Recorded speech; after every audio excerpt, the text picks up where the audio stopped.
Hello and welcome back to the FC's Football channel and today's match preview for the Manchester United versus Southampton match. Now Manchester United of course sitting second place in the Premier League table while Southampton are all the way down in 11th on 29 points. However, they have been a lot better than that 11th place suggests, and they've been very good this season, Southampton, and they've caused a lot of troubles for a lot of big teams. Of course they beat Liverpool and of course somehow we managed to salvage a 3-2 victory over them in the reverse fixture. And if we're looking at that game, I think the two ways we conceded were set pieces. James Ward-Prowse corner, put it in, and Bednarak, I believe it was, headed it in, and obviously he's got a fantastic free kick. Now, this is a problem Manchester United have this season. We just concede far too many set pieces. Corners, I don't know the stats behind it, but I bet we're probably the worst, and we've conceded the most from corners this season. Last year, we were joint most. This is a worrying stat. Every Man United fan has noticed we concede so many corners, but yet we don't seem to change it. Zonal marking doesn't work for us. What happened? We conceded the two very same goals we conceded against Southampton against Sheffield United in both games. They crowd our goalkeeper, David De Gea or Dean Henderson. Sheffield United did it to both. They surround him, crowd him, whip a ball straight on his head, knowing Harry Maguire's not going to win it, Matic, if he's on the pitch, won't win it, Lindelof won't, and if it beats the first man, 90% of the time, it ends up in a goal. And this is a problem we continue to have, and if we don't sort it out soon, especially for this game, Southampton probably can make us pay. Ward-Prowse is a player you know will hit the target from a set piece 99 times out of 100, and we can't keep defending like this. We have to sort it out if we are to go on and push for the title, which every Manchester United fan wants to do. We're 4 points behind Manchester City, but look, this is a real opportunity to show, look, we're back. We've had obviously an awful game against Sheffield United. Arsenal, we were better, but look, today is a chance to set the record straight, get a win, and then use it as a platform to kick on and refine our form.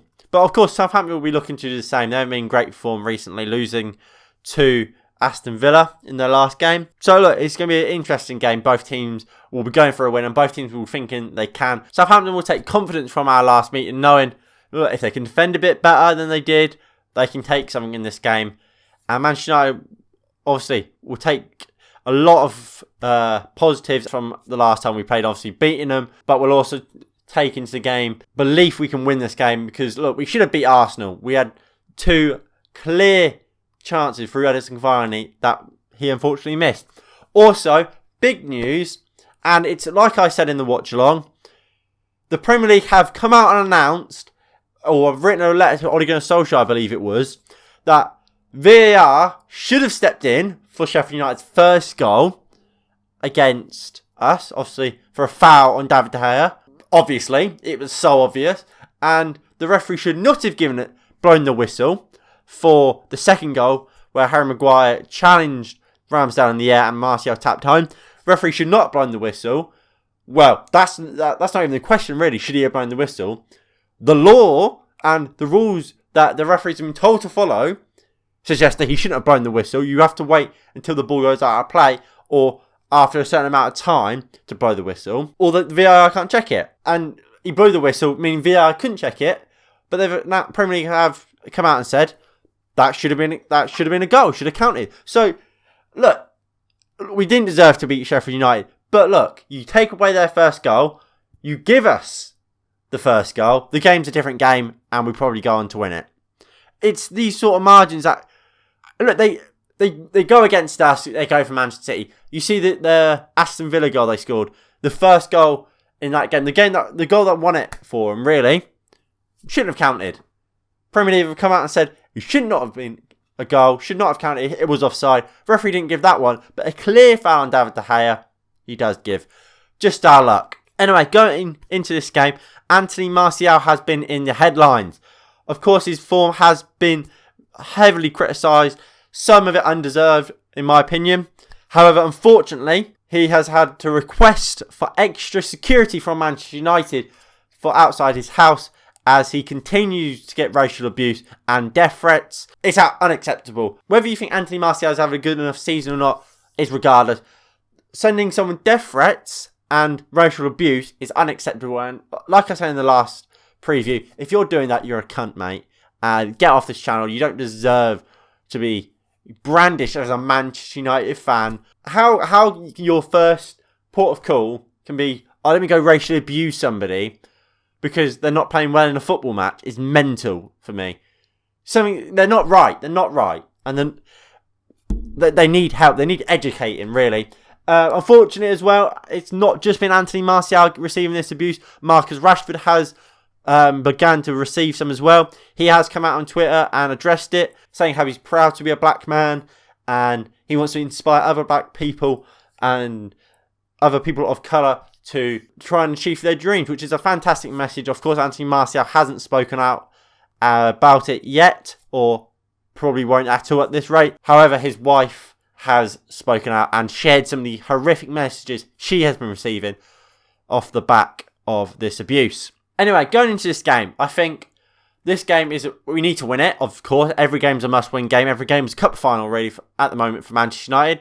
So, I don't think there's any surprise in me saying we have to win it. But I think this is important that, look, we've lost the last few games. I think it's time for Odegaard to set a precedent. He set a precedent with dropping Martial for the Arsenal game. You have to now follow up. Marcus Rashford was awful. He was comfortably our worst player against Arsenal.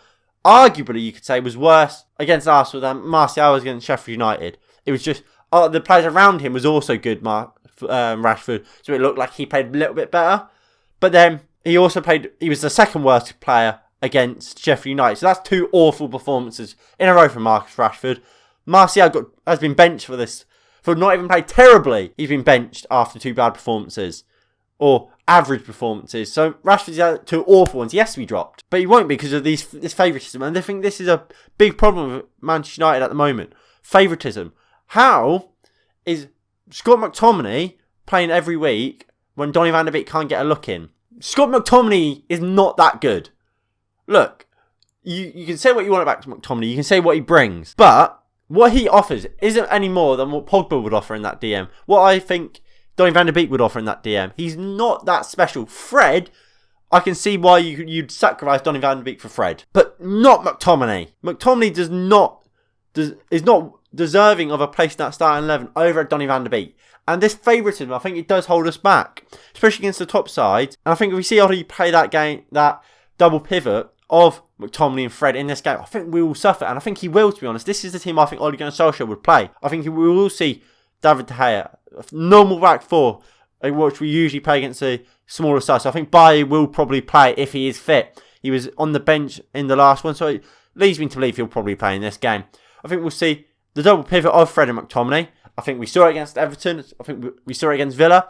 I think he just likes it. I think he knows when form's bad, if you play them two, you get good defensive cover and he hopes the attack will go do the business. So I think we'll see them. And I think going forward, again, he'll never drop Marcus Rashford, despite two awful performances in a row. So we'll see him on the left. I think Pogba will go out on the right because we accommodate Paul Pogba on the right wing now, so we can play McTominay. It's not like we're accommodating Donny van de Beek on the right because we've got Pogba. No, we're accommodating Paul Pogba, arguably our best player, so we can play Scott McTominay, who's not even our top four midfielders, arguably. Donny's better than him. Bruno's better than him. Pogba's better than him. Fred's better than him. So that's four already better than him. It's unbelievable. But it's this favouritism again. Bruno will obviously play. He's undroppable. And Cavani will start over Martial. What can you do? Martial hardly gets a chance. He gets dropped.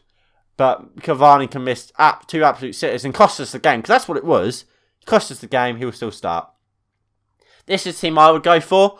I would go for the same back four as Ollie. Double pivot of Fred and Pogba. I don't see how you can play McTominay.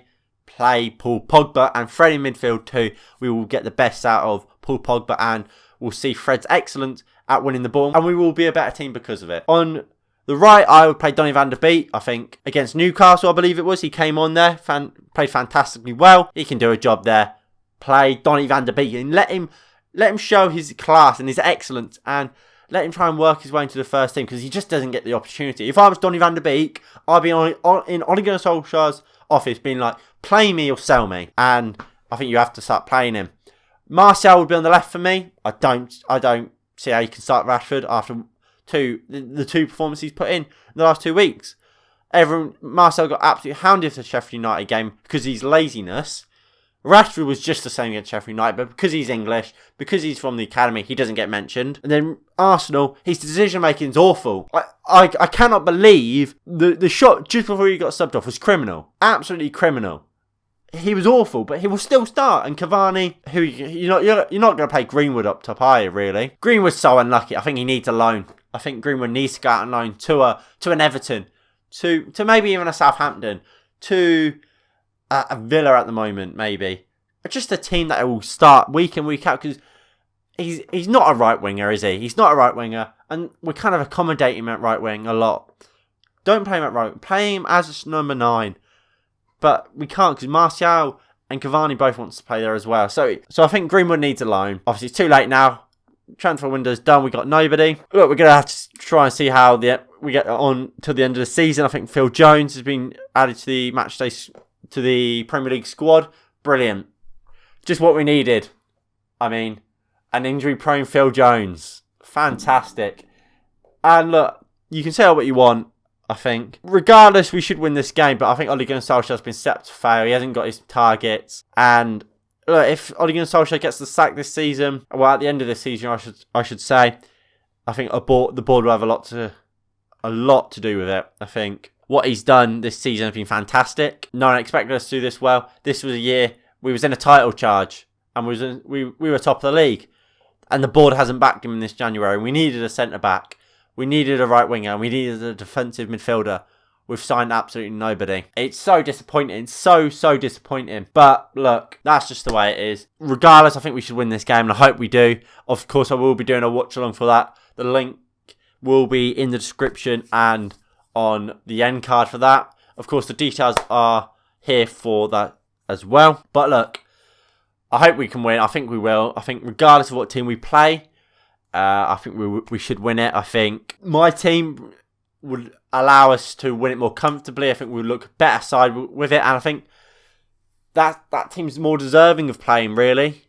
But look, I think with Ollie's team, I think that's still more than capable and should be more than capable of winning us a game. But look, we'll have to wait and see. Anyway, like I said, I'm going for a 1-0 Manchester United winning this game. But yeah, if you haven't all enjoyed this match preview, please do hit that like button below. Subscribe if you are new and you haven't already.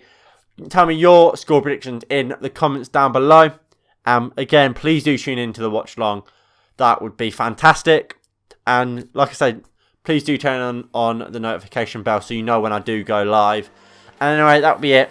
Thank you all for watching, and I'll see you next time. Peace.